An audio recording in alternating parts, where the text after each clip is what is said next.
Flight attendant disrespected two black twin pilots, unaware their dad owned the jet. Before we start today's story, comment below where you're what Navarog from and hit subscribe if you haven't already. You won't want to miss what's next. A flight attendant was being very mean to two black twin girls who were pilots, but she didn't know a big secret. They were the daughters of the man who owned the airplane. She stood in front of the cockpit door, laughing at them. The twins were only 16 years old, wearing their pilot uniforms. But the flight attendant treated them like they were just playing dress-up. "Sweetheart," she said with a mean smile, "I don't know what game you're playing, but this isn't a toy airplane." The younger twins stayed calm and spoke in a steady voice. "We are your pilots for this flight." Then the flight attendant laughed even harder, in a cruel way. "Pilots? You two look like you should be asking for selfies, not flying a $30 million airplane." Some passengers were at Navarro. Some of them even started recording with their phones. The older twin stepped forward, trying one more time. "Ma'am, we have our pilot papers." But the flight attendant cut her off. "I'm calling security. This has gone far enough." What she didn't know was that the jet they were on belonged to their dad. Soon, she was going to be in big trouble. But to understand this story, we need to go back 2 hours earlier. Aria and Lila Sinclair woke up that morning feeling very excited. They were identical twin girls, 16 years old. Today was a very special day, their very first real charter flight. It wasn't a practice flight, and it wasn't a fake flight. This was a real airplane with real passengers. They stood in front of the mirror in their cozy home. Both were wearing matte Navarog Aviation Academy hoodies. Their eyes sparkled with excitement. Lila, the one who liked to speak her mind more, said, "Aria, can you believe we're actually doing this? Our first real flight." Aria, who was quieter and thoughtful, smiled. "Mom would be so proud," she said softly. Even though they were happy, there was also a little sadness. Their mom wasn't there. Their mother, Sophia Sinclair, had been a beautiful woman with sparkling eyes. She loved talking about the sky and flying. She passed away 2 years ago when the girls were 14 because of breast cancer. But her dreams for her daughters were still alive. The twins remembered sitting on either side of their mom as little girls. She would read them stories about women pilots who were brave and strong. She told them, "One day, that will be you too, flying in the sky." They remembered another memory too.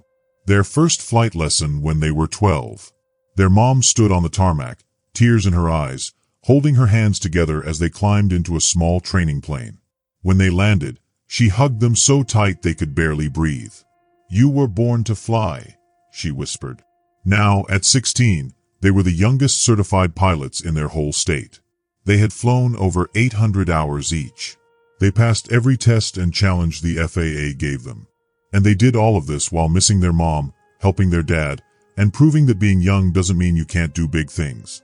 Their dad, Victor Sinclair, watched them get ready. He was a strong man, calm but proud. He also worried because he knew the world could be mean to his daughters. "Your mom always said you two would touch the clouds," he said with a thick voice, full of feeling. The girls ran to him and hugged him tightly. "We're doing this for her, Dad," Lila said. "For her and for us," Aria added. What the girls didn't know was that their dad had a big secret. Victor Sinclair wasn't just a dad. He was the CEO and owner of Sinclair Aviation Group. He owned a lot of private jets, flight schools, and companies that took care of airplanes. He built all of this from nothing. He didn't tell the girls because he wanted them to work hard and earn everything by themselves. He wanted people to respect them for their skills, not because of his name. Victor had started as a mechanic in the Air Force. Then he became a military pilot. After he left the Air Force, he invested his savings in real estate and airplanes. Slowly, he built a huge aviation empire. When he drove the girls to the private terminal that morning, he gripped the steering wheel tightly. He was proud, but he also worried. Across town, Miranda Hawk was having her morning routine. She lived in a fancy apartment filled with pictures of herself with famous people, politicians, and even royalty. She had spent 20 years in private aviation and worked very hard for her success. She liked to think of herself as someone who protected the luxury and quality of private flights. But Miranda hadn't been born into wealth. She had worked her way up from flying regular commercial planes. Along the way, she had faced many problems as a woman in a mostly male job.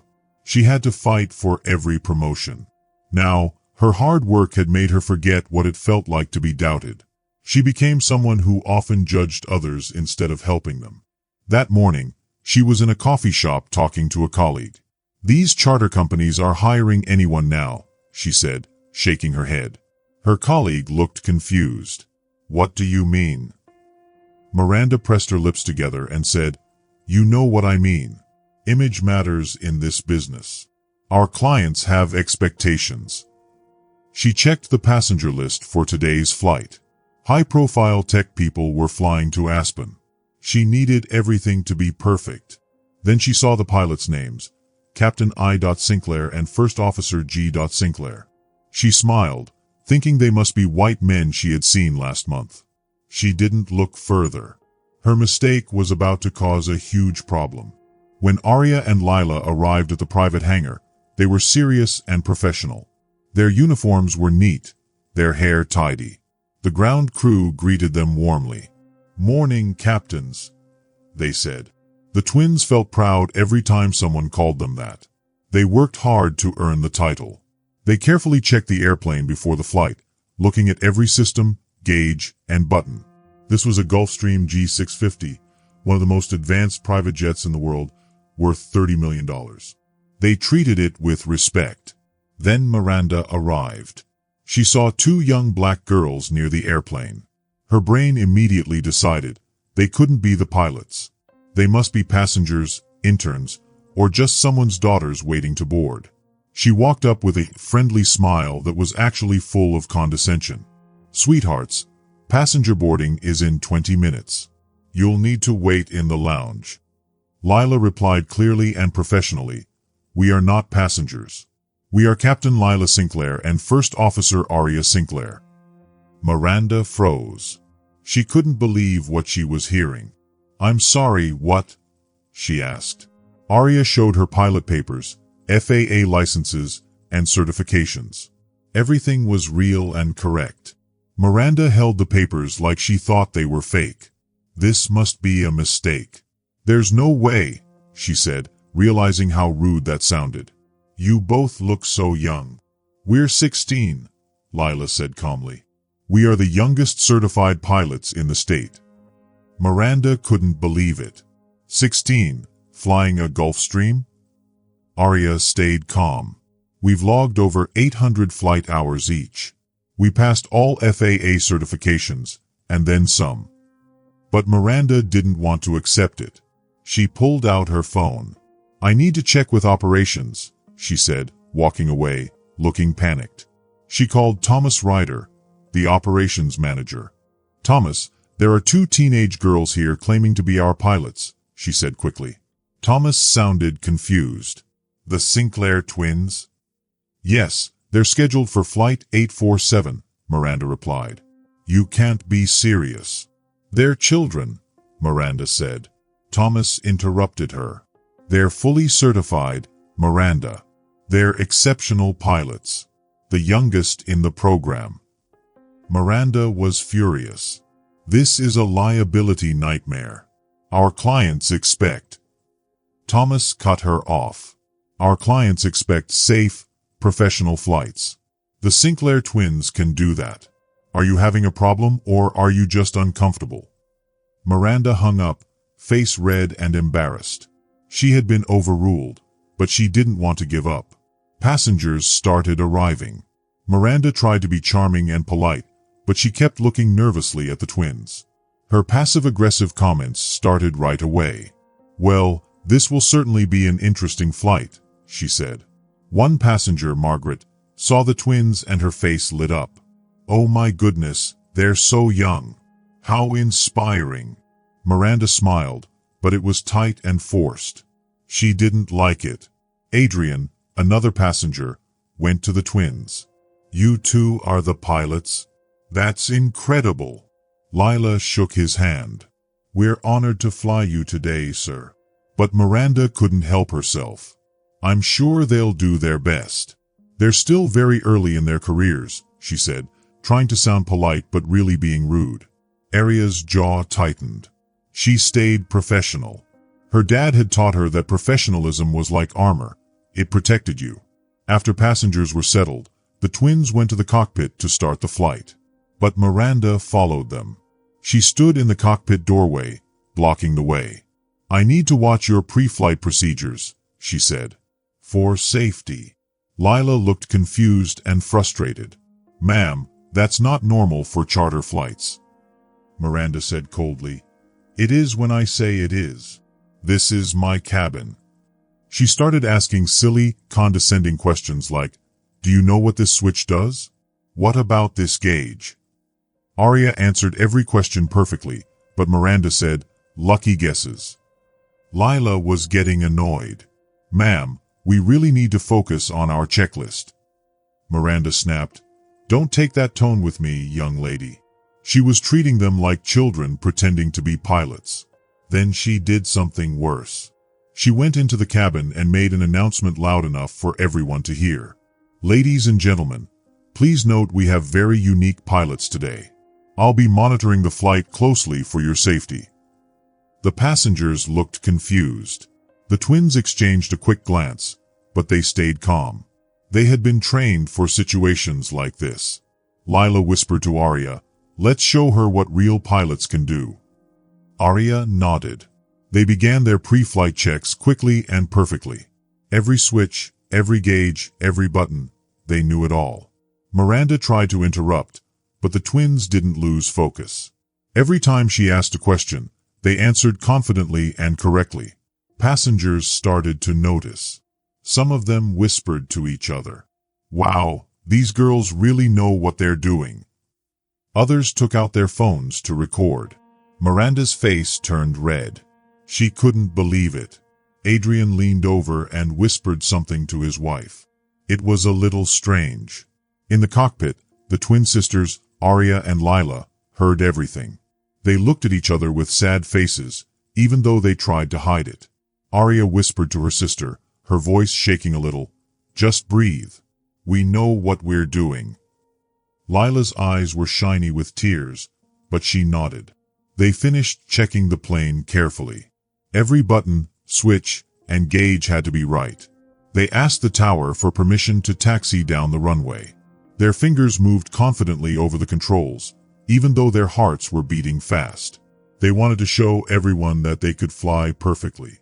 Miranda, the flight attendant, finally left the cockpit. But she didn't go far.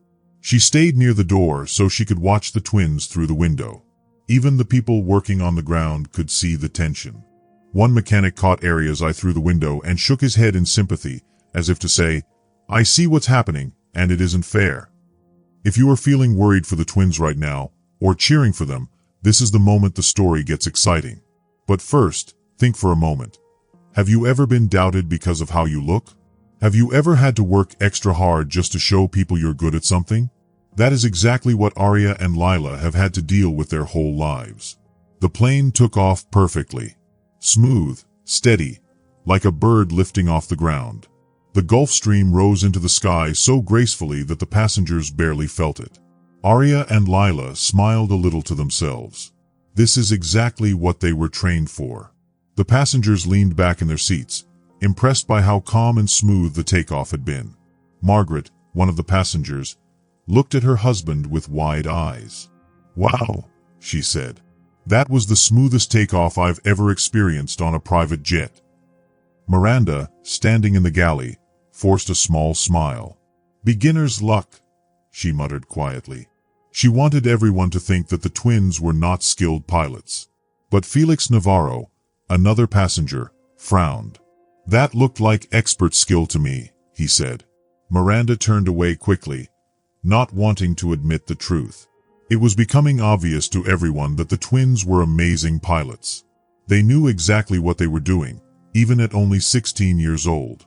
Once they reached a safe cruising height and engaged the autopilot, Aria and Lila finally had a moment to breathe. But the hurt from Miranda's earlier words was still fresh. Lila's voice was tight and angry. I can't believe she told everyone we might not be safe pilots, she said. Arya kept her eyes on the instruments, but her voice was calm and strong. Dad always said we would be doubted. He said we'd have to be twice as good to be seen as half as good. Lila's frustration spilled over. We are twice as good, Arya. We're the youngest certified pilots in the state. We've flown more hours than many older pilots. We've passed every test with flying colors. And it's still not enough for people like her. They sat in silence for a moment. Then they both remembered something their mother had told them many times. Sophia's words echoed in their minds. People will doubt you. Your job is to prove them wrong every single day. Not by being angry or bitter, but by being so good at what you do that no one can argue with it. Arya's phone buzzed. A text from Dad appeared. How's your first charter flight, sweetheart? She texted back. Flying perfectly, dealing with some challenges. She didn't want to worry him, but she also didn't want to lie. In Chicago, Victor Sinclair read the message. His stomach dropped. His daughters were the most important people in his life. They were all he had left of Sophia, his late wife. The phrase dealing with challenges immediately made his heart race with worry. Victor sat in his office, surrounded by all the success he had built. He had a big company, lots of investments, and his pride and joy, the aviation company. He had always tried to watch over the twins without making things too easy. Sophia had told him, don't pave their road. Let them build it themselves, but be ready to catch them if they fall. And he had promised her he would. Now, something felt wrong. He called Eleanor Grant, the president of the charter division. Eleanor, he said quickly, my daughters are on flight 847. Arya texted me, they're dealing with challenges. Can you check if anything is wrong? Eleanor looked at her computer. The live flight data showed that everything was normal. The plane was flying perfectly. Victor pressed harder. Can you access the cabin audio? I need to know they're okay. Eleanor hesitated. Normally, that's only used in investigations, Victor. Victor's voice was calm but firm. Eleanor, I own this company. Please. She pulled up the recordings. As she listened, her expression changed from neutral to horrified. She heard Miranda's voice being rude to the twins at the hangar, calling them teenage girls claiming to be pilots. She heard Miranda telling passengers not to trust them. Eleanor's voice was full of anger. Victor, this is completely unacceptable. Victor's own voice was steady, but there was a quiet danger underneath. What's the flight attendant's name? Eleanor checked the manifest. Miranda Hawk. She's been with us for years. Senior crew. Not anymore, Victor said. He grabbed his jacket. Where are they landing? Aspen, Eleanor said. About 90 minutes from now. Victor left the office immediately. He thought about Sophia on her deathbed. Even though she was very weak and sick, her eyes were full of love. She had made him promise to protect their girls but let them fly free. He had promised her. And now, he will keep that promise. Back on the plane, the twins handled a little turbulence. Just tiny bumps in the air. Nothing dangerous. Minor turbulence, adjusting to flight level 410, Arya said calmly. Everything is stable. Miranda wasn't satisfied. She spoke to the passengers over the intercom. Don't worry, everyone. I'm monitoring the situation closely. She wanted to make it seem like the twins couldn't handle the flight. Margaret, one of the passengers, had had enough. Excuse me, she said. Is there actually a problem with this flight? Miranda tried to stay professional. They're very inexperienced, she said, her voice shaking a little. Adrian, Margaret's husband, stood up. They seem perfectly competent to me. What's really going on here? Miranda's face turned red with embarrassment. I have 20 years in this industry, she said quickly. Felix interrupted sharply, anger clear in his voice. Yes, but they have the certifications to be pilots. Do you? If you're enjoying this story, Make sure to subscribe and share your favorite part in the comments below. And don't forget to drop a heart to show your support. The tension in the cabin was like electricity. Miranda had no real reason to doubt the girls. Her only reason was bias, judging them because they were young and because of how they looked. She tried to speak, but she couldn't find words. She retreated to the galley, her hands shaking, embarrassed and angry. In the cockpit, the twins heard everything through the thin walls. Lila's tears were now different. They were tears of relief. "Arya," she whispered, her voice breaking, "people are defending us. Strangers are standing up for us." Arya squeezed her sister's hand tightly. "I know. But we can't lose focus. We landed this plane perfectly. That's how we prove we belong." Lila wiped her eyes, took a deep breath, and nodded. She looked at the controls in front of her. It was time to focus. The approach to Aspen was one of the hardest in the country. The airport was high in the mountains. The winds were unpredictable. The runway was tricky. Only the most experienced pilots could land here safely. The twins worked together perfectly. Arya guided the plane with smooth, careful movements. Lila called out altitudes, speeds, and positions. They communicated with air traffic control in calm, clear voices. They were precise, just like seasoned pilots. In the cabin, the passengers were quiet, sat Navarro out the windows as the mountains grew closer. The runway appeared in the distance. Even Miranda had stopped her commentary. She gripped the counter, watching as the twins controlled the plane. The landing was perfect. The Gulf Stream touched the ground smoothly, almost like it was gliding on air.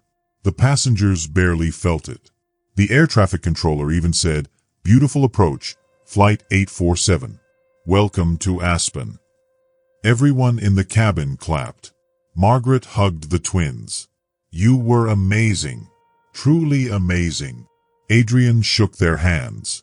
"I've flown with hundreds of pilots. You two are right up there with the best." Felix handed them his business card. "If you ever need anything, and I mean anything, call me. What you did today was extraordinary." But even as the twins accepted the praise, they could see that something serious was happening outside. Miranda stood alone, looking scared for the first time in her life. Eleanor Grant, the president of the charter division, was waiting with security personnel and operations staff. A black helicopter was landing nearby. This was not normal. Arya and Lila felt their hearts beat faster, wondering what would happen next. The twins completed their shutdown procedures with the same professionalism they had shown the whole flight.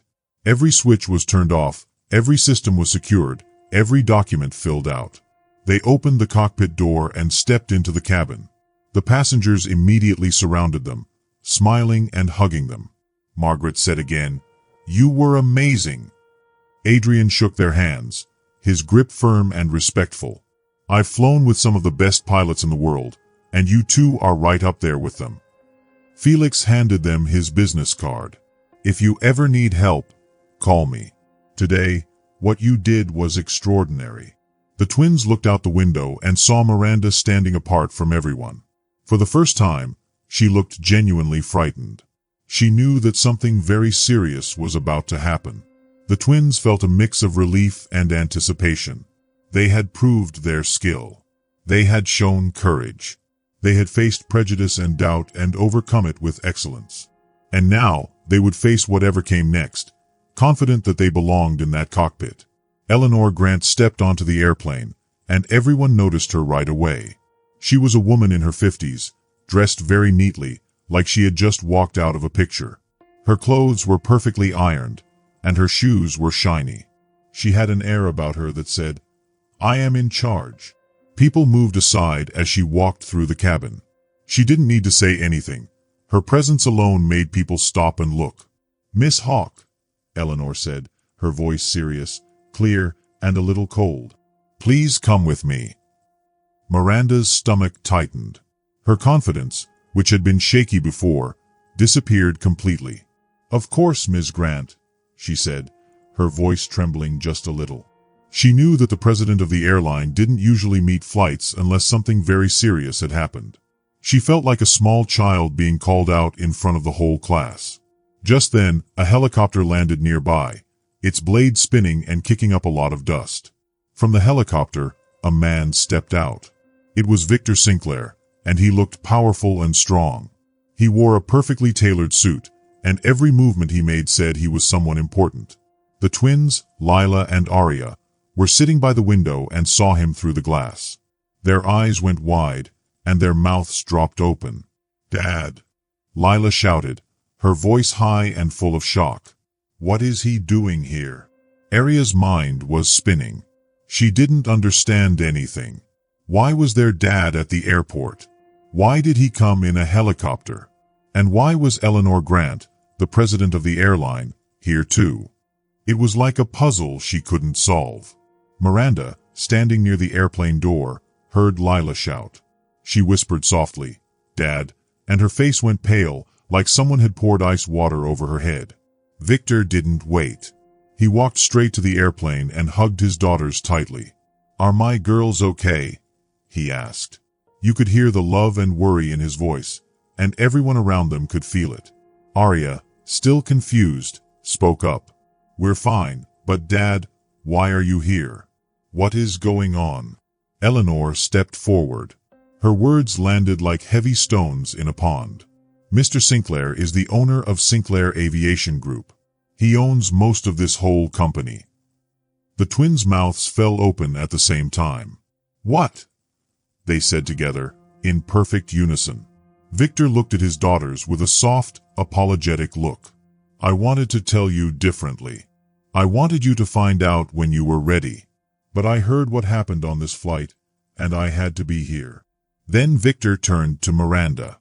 His voice dropped low, quiet, but it was steel, strong and frightening. "You doubted my daughters. I want to know why."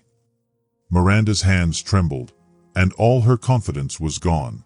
She felt like a child caught sneaking a cookie from the jar. "Mr. Sinclair, I was just being careful. They're young, and I thought." Victor stopped her sharply. "They're certified. They're qualified. They're amazing. What else matters?" Miranda tried again, desperation in her voice. "I have 20 years of experience in this industry. I know what clients expect." Adrian Cole stepped forward. He was calm, confident, and seemed to fill the room with his presence. He spoke in support of the twins. "We expected professional pilots. That's exactly what we got. They did a perfect flight, until you tried to make things harder for them." Margaret added, her voice sharp. "You made us uncomfortable, Miss Hawk. Not them." Eleanor pulled out a tablet. She pressed a few buttons, and suddenly Miranda's own voice played over the speakers in the airplane. "Miss Hawk," Eleanor said, "I think you need to hear this." Miranda heard herself saying things that sounded mean and unfair.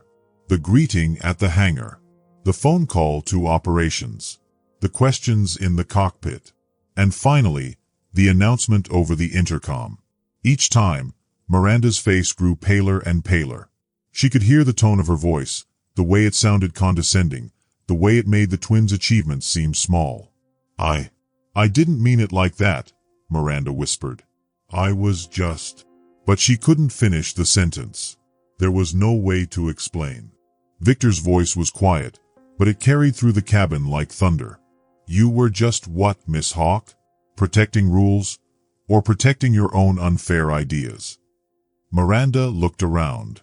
She saw the twins looking at her, Eleanor Grant staring at her, and passengers staring with surprise and disappointment. "I didn't know they were your daughters," she whispered, her voice trembling. Victor's composure cracked just a little, just enough for the anger to show. "That shouldn't matter. They earned their wings like every other pilot. They passed every test.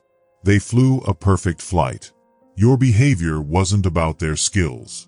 Be honest about what it was really about." There was silence, thick and heavy.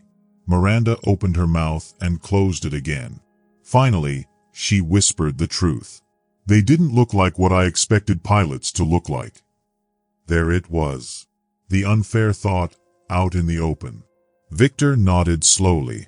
"Thank you for your honesty. But honesty doesn't undo the harm you caused. He turned to Eleanor. What is the company's policy on discrimination? Eleanor's voice was firm and clear. Zero tolerance. Anyone who treats others unfairly because of who they are can be fired immediately. Miranda felt like her whole world was falling apart. Please, she begged. This is my career. My life. 20 years I've worked in this industry. Eleanor did not soften. And in those 20 years, you should have learned better. These young women's dreams matter too. You tried to stop them for no reason but unfair ideas. Victor added, his voice full of love and fury at the same time. My daughters will face real challenges in this industry. They don't need people making fake obstacles based on unfair thoughts. The twins stood there, watching everything. They felt many emotions all at once. Relief, happiness, and a little sadness too. Lila spoke, her voice surprisingly wise. We didn't want anyone fired. We just wanted to fly. Arya nodded. We just wanted to be treated like pilots. Eleanor looked at them with respect and understanding. I know you didn't want this. But this is about safety and rules. People who are unfair can be dangerous. What if her prejudice had caused a real problem during the flight? Victor put his hands on their shoulders. Sometimes doing the right thing feels uncomfortable. Your mother taught me that. He spoke about their mother, Sophia. Sophia always said, when you see something unfair, you can either look away or stand up and make it better. Especially when it's hard. Security escorted Miranda off the airplane. She was crying. Her career and reputation were over. It was not a happy moment, but it was necessary. Thomas Ryder, the operations manager, came up to the twins. His eyes were full of apology. I should have noticed this sooner. I should have watched more carefully. Eleanor shook her head. We all should have. This is a bigger problem, a system problem. We are going to fix it. Then Victor told the twins something amazing. I need to be honest. I own 40% of Apex Aviation, which includes this airline. I bought it after your mother passed. I never told you because I wanted you to earn everything on your own. I didn't want anyone saying you got help because of my name. Every success you have earned yourself. The twins were thinking hard, trying to understand. You've been watching over us this whole time? Julian asked quietly. Victor's eyes were bright, filled with unshed tears. I've been watching you grow. Today was the first time I had to step in. And I would do it again in a heartbeat. Arya's voice was small. Does this mean everything we've done? Was it because of you? Victor held their hands tightly. No. Every test you passed, every hour you flew, every skill you learned, that was all you. I didn't make it easier. I only made sure the door was open. You had to walk through it. You had to prove you belonged. And you did. Beyond any doubt. Eleanor stepped forward. What happened today can never happen again. We will teach everyone about fairness and bias. I want you two to help. We need your voices. We need your experiences. The twins looked at each other. That secret twin understanding, that silent communication they always shared, passed between them. Lila spoke. We will help. But we don't want to be symbols. We just want to fly. We want to be pilots who are young and black, not young black pilots who happen to fly. Does that make sense? Eleanor nodded. Yes. In this company, you'll be pilots first. Everything else is just details. Adrian Cole spoke up. Ms. Grant, I run a big company that helps others with fairness and equality. I want to offer our help for free. The way you handled today was amazing. Your professionalism, your calm, your courage, it's what the world needs more of. Felix Navarro gave the twins his business card. If you ever need mentorship, opportunities, or someone to talk to, call me. Margaret added warmly, my daughter wants to be a pilot. Today you inspired me to help her dream. You've inspired more people than you know. As the crowd began to leave, Victor asked the twins to walk with him. They left the terminal and went out onto the tarmac. The Colorado mountains rose in the background, big and beautiful. The late afternoon sun painted everything gold, making the world look magical. For a long time, they walked silently, taking everything in. The air smelled clean and fresh. Finally, Victor spoke. "I'm sorry I didn't tell you about owning the company. About having the power to protect you. Your mother told me before she passed, don't make their road easy. Let them build it, but always be ready to catch them if they fall. I watched you struggle through flight school. I watched you prove yourselves. And every time I wanted to help, I remembered her voice telling me to let you earn it yourself." Aria's eyes were full of tears. "Dad, did you buy into the airline because of us?" Victor paused. "After your mother died, I wanted to do something good. I couldn't save her, but I could make a better world for you. I gave scholarships. I quietly invested in companies that could change things. I couldn't protect you from everything, but I could give you a chance to fight for your dreams." Lila held her father's hand. "We didn't need you to protect us from everything. We just needed to know you had our backs. Today, you showed us that." Victor hugged both daughters tightly. "Your mother always said you too would change the world. Today, I think you started to prove her right." They walked back to the terminal quietly. The storm had passed. Justice had been served. The Sinclair family was together again. Secrets were revealed. Trust had grown stronger. As they walked toward the building, Aria asked a question that had been on her mind for a long time. "Dad," she said softly, "what will happen to Miranda now?" Victor stopped for a moment and thought carefully before answering. "She will have to live with what she did," he said slowly. "She lost her job, and she lost her good name.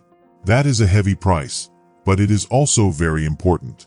Not because anyone wants to be mean, but because people need to know that bad behavior has real consequences. When someone hurts others or treats them unfairly, there has to be a cost. Otherwise, nothing ever changes."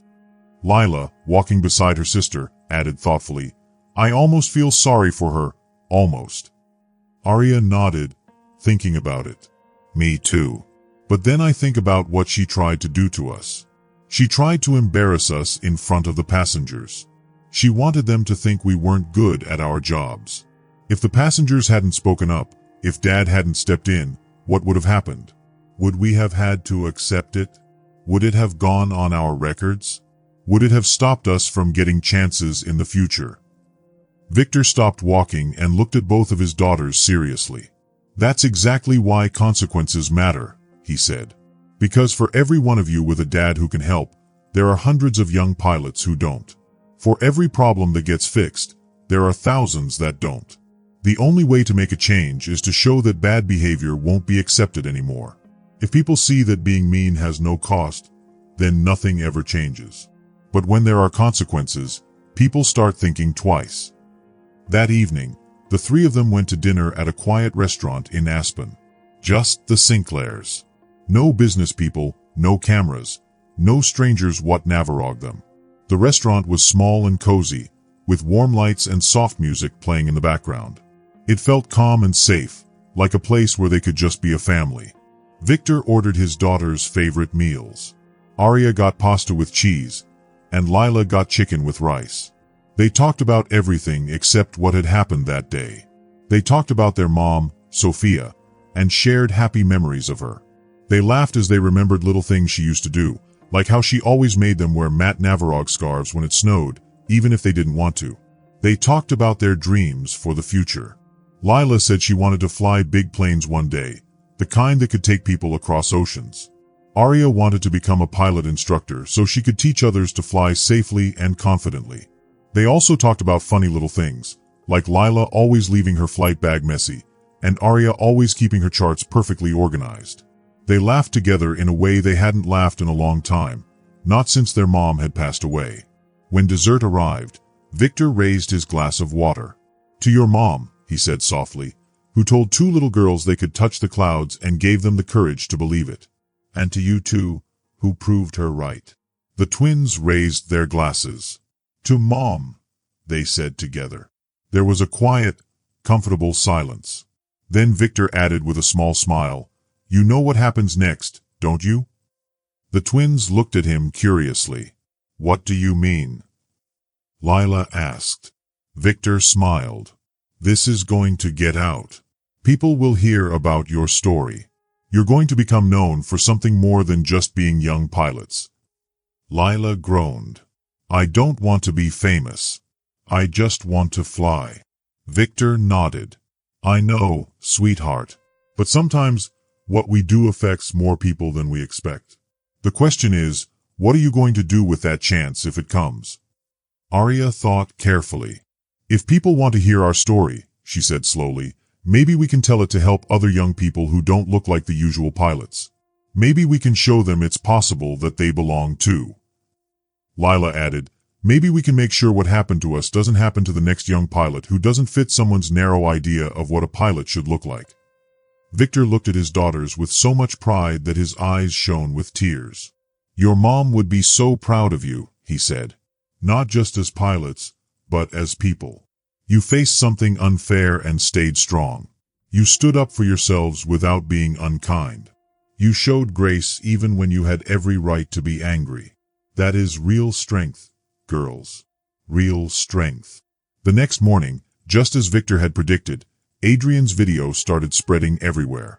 He posted it online with the words, "A flight attendant tried to humiliate teenage pilots because of their age and skin color.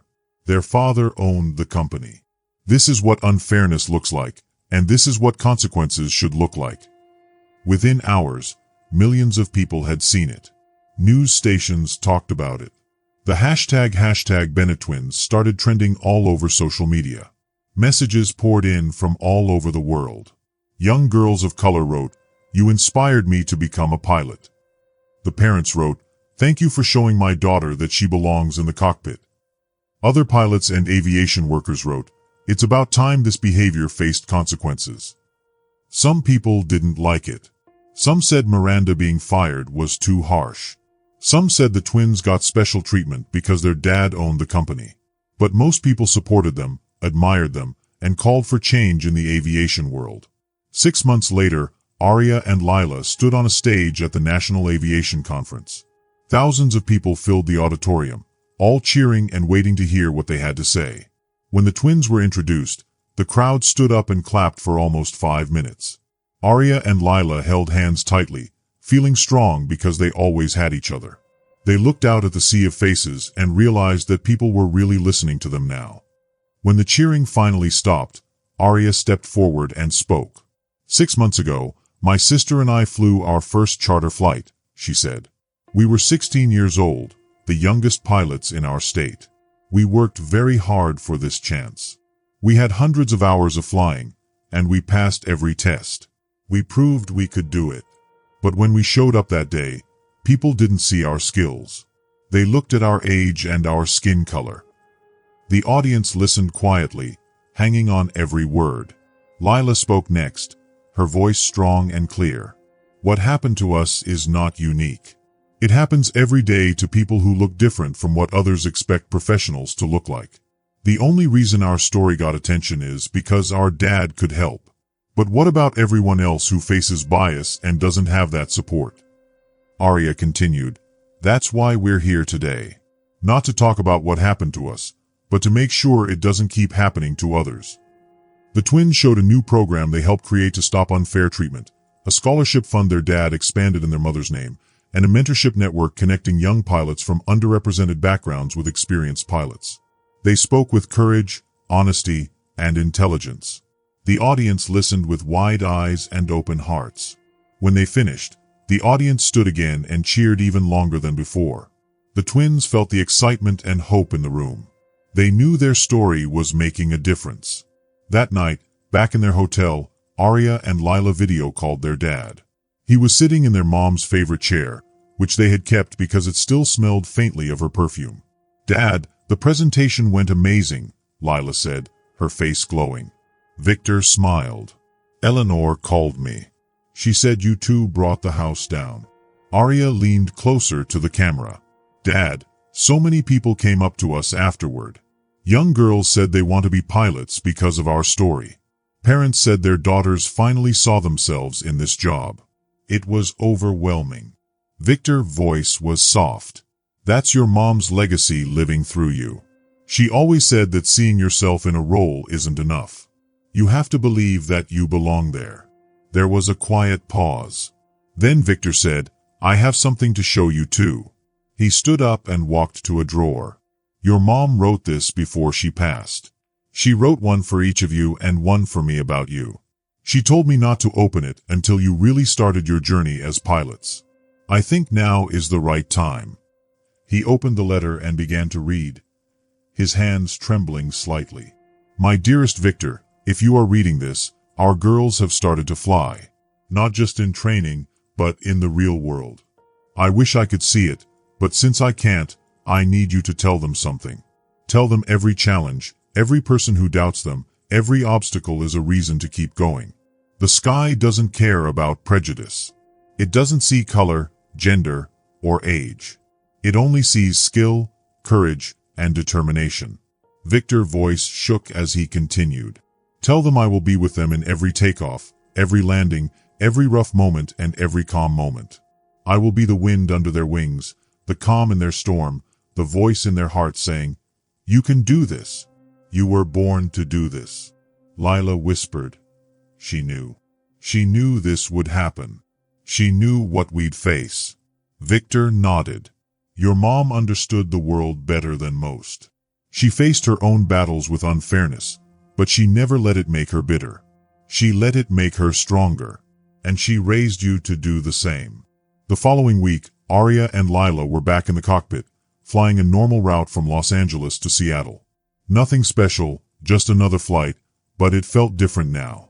They had been through a hard test and came out stronger. As they cruised at 37,000 feet, with the Pacific Ocean stretched Navarro endlessly to their left and the coastline looking like a long, golden ribbon to their right, Lila turned to her sister. Do you ever think about that day? She asked. The day with Miranda? Arya nodded. All the time, but not in the way you might think. What do you mean? Lila asked. Arya adjusted their headings slightly before answering. I think about how easily it could have broken us. If we had let her words make us doubt ourselves, we might have given up. But we didn't. We had each other. We had Dad. We had Mom's memory. We had our own knowledge of what we could do. And we had passengers who chose to stand up for what was right. Lila smiled. And we had wings. Never forget, Arya said softly. We had wings. As they began their descent into Seattle, the sun was setting, painting the sky with impossible shades of orange, pink, and purple. It was the kind of sky that made people dream about flying, the kind of sky that made you believe anything was possible. The landing was perfect, smooth as glass. As they taxied to the gate, the tower controller's voice came over the radio. Beautiful flying today, captains. Welcome to Seattle. It was a small thing, that acknowledgement, but it meant everything. Because it wasn't about their age or their story or their father's company. It was just two pilots doing their job perfectly and being recognized for it. That night, lying in their hotel beds, each twin in their own room for the first time in a while, Lila sent a text to Arya. Sometimes I can feel Mom with us, especially when we fly. Arya's response came immediately. Me too. Every time we take off, I swear I can hear her saying, touch the clouds, baby girl. Lila sent back a heart emoji and then added, we did it, Arya. We're really doing it. We're living the dream. Arya's final text before sleep came. We're not just living it. We're changing it for everyone who comes after us. And that was the truth. Arya and Lila Sinclair didn't just become pilots. They became pioneers. Not because they set out to be, but because they refused to accept that their dreams were too big, their age too young, or their appearance too different. They flew in the face of doubt, literally and figuratively, and in doing so, they opened the sky a little wider for everyone who'd been told they didn't belong there. Their story spread far beyond one viral video. It sparked conversations in aviation schools, in corporate offices, and in homes where little girls looked up at the sky and wondered if it could be theirs too. It led to new rules, more scholarships, and programs to make aviation fairer for everyone. But for Arya and Lila, the most important thing wasn't the fame or the recognition or even the changes they had helped inspire. The most important thing was flying. Every day, they put on their uniforms, walked to their planes, went through checklists, and took off into the sky. Years would pass. Arya and Lila would go on to captain bigger planes, train other pilots, and continue breaking barriers and building bridges. They would face other challenges, other doubts, and other obstacles. But they would also experience countless moments of joy, triumph, and the pure freedom that comes from soaring through the clouds. And through it all, they would carry with them the memory of that first charter flight, the day they were doubted, the day they were defended, the day they learned that sometimes justice does prevail, and the day they proved that the sky belongs to anyone brave enough to claim it. The sky had no limits, and neither did they. If this story moved you, please subscribe for more kind and powerful stories. Watch our next video for another unforgettable journey. And share this story with someone who needs it today.